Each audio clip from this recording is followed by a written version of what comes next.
Jared Polin, FroKnowsPhoto.com, and a lot of emails come in about people saying, well, how do I get out of auto? Or how do you know what to do in manual exposure? Where do you set your ISO? Where do you set your aperture? Where do you set your shutter speed? Well, it's pretty easy to figure out. I'm shooting with a Nikon D7000 with a 17-50 Sigma 2.8, and I'm going to show you how to use auto to your advantage to then get into shooting manually. So what I'm going to do is I'm going to take a picture of this scene in full auto. So that means auto ISO, auto everything. The camera's going to do all of the work. And then I'm going to show you how to go and see what your file was taken at, or what the image was taken at, and then tweak it yourself to shoot manual. Because once you get into shooting photos manually, you're never going to want to go back to auto.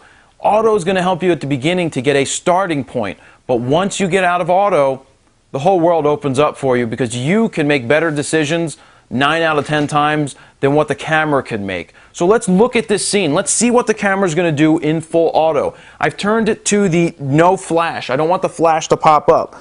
So I'm shooting this fully wide open. In terms of wide open, I'm talking about at, what is this, 17 millimeters. So there I take the picture. Now on the screen, you can see what the picture looks like. It looks, it's exposing for the whole scene. You can see that it's shot at 1/60th of a second, f4, 800 ISO at 17 millimeters.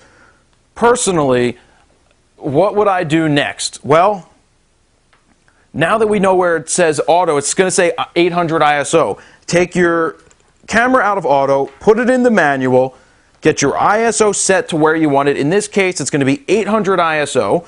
It's at a 60th of a second at f4. So if you were to retake this picture in manual, it would look almost exactly the same, as long as the lights didn't change, as what it looked like when you shot it in full auto. Now that we have the camera set to manual at the same exact settings, what kind of changes can we make? Now you're not relying on the camera to make all the decisions. Now you can go from a 60th of a second and you can drop it lower. Let's see what happens when we drop it lower and we're just changing the shutter speed. Let's go to a 30th of a second. So now I'm locking my focus in, taking the picture. I went to a 20th of a second, and this is what it looks like. So it's a little more, I think it looks better. It's nice and sharp. It picked up something nice. Now my angle isn't very good, so I'm going to change my angle just to get Lil in a better area. So a 20th of a second at f4, 800 ISO. There's that shot. Now that's a slow shutter speed. You're going to start to run into possibly some motion blur, which I didn't here. But I think that this exposure looks better already than what the camera made. The camera's taking a reading for everything, and I'm tweaking it to where I think it looks better. So now we went to a 20th of a second, but like I said, you could get handshake.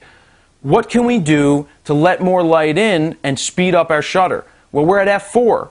Let's go to f2.8. That's one whole stop. So I can go from a 20th of a second up to, we'll say, an 80th of a second. It's roughly one stop. And let's see what that's going to look like. So I'm locking in on Lil. That's the beep for focus. Take the picture, and this is what we've got. I like the subtle color. Look at the shadow. This is very reminiscent of what the whole scene looks like as you see this picture on the screen. So I'm just going to go back and look at the others. And being that we're shooting raw, we can do some extra tweaks. But now that I have a baseline setting of, say, 80th of a second at 2.8, 800 ISO, I can start shooting this scene and not worry about anything, because the lights really aren't going to change. So now you can see that you went from using auto to shooting manually. In a matter of minutes, you've taken the step to get out of auto to shoot manual. And you used auto to teach you how to shoot manual. That's why you can sit here and tweak the camera, change the settings all you want, and see what happens. That's the joy of shooting digital. You can learn really quick. So let's do some extra shots of Lil here and see what we come up with.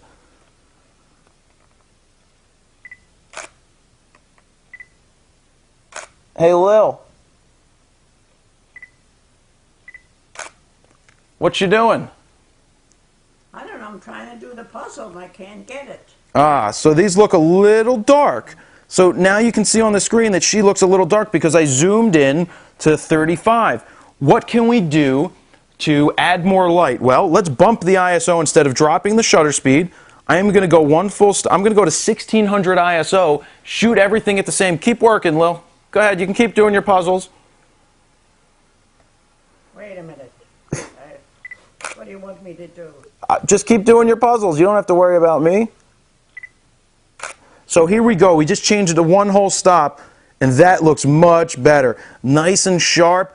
This camera can handle 1600 ISO without a problem. So let's look at that one more time.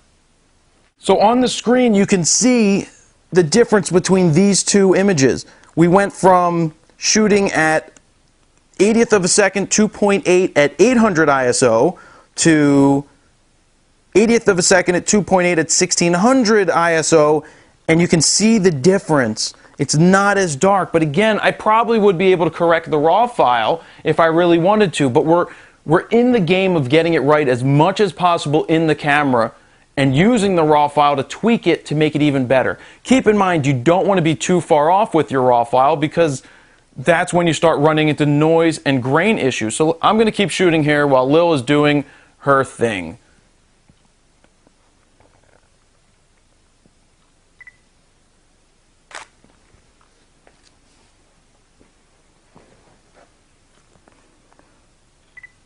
It's kind of similar to how we photographed this once before, but I like this. I don't mind the 1600 ISO. It's nice and sharp, even with this lens, this Sigma. So I'm going to go, this is how I like to shoot. I go from wide, as you can see. I come in a little more, recompose, refocus, trying not to cut off the hands and her head. And I'm not cropping. I don't like to crop after the fact. That's why I just took 3 images at 3 different types of three types of compositions. Now let's shoot, we'll go one vertical. And I lock in and I shoot. Lock in and shoot. So as you can see, the light is spilling over onto her face, but her face is nice and lit up, as you see from this image. So this is why you shoot manual, because you have full control over your image. What we just shot here in this 5 minutes that we've taken is, what you guys can try at home. Go from auto to manual and just start playing with the settings of your camera. When you change your shutter speed, what happens? When you change your ISO, what happens? And when you change your f-stop, what happens? Just start playing with it. Get a baseline reading of where your camera thinks you should be shooting, and then tweak around from there. And over time, it becomes instinct. You start to walk into a situation and go, okay, I'm going to shoot this at 1600 ISO, and my starting point is going to be, say, 1/100th of a second at 2.8. Take the picture, look at it, check your histogram if you read that. That's going out to Greg right there. Or just look at the screen and say, okay, this is pretty close. What can I tweak to make it better? So I hope that helps you out. You see the sample images. You can download the full res sample images that I just took with the D7000 and the 17 to 50 2.8 Sigma on the website froknowsphoto.com. Follow the link below if you're on YouTube or anywhere else, and you can get access to those files. So I hope that helps you out. Jared Polin, froknowsphoto.com. See ya. Thanks, Lil. I didn't do nothing. You did a great job.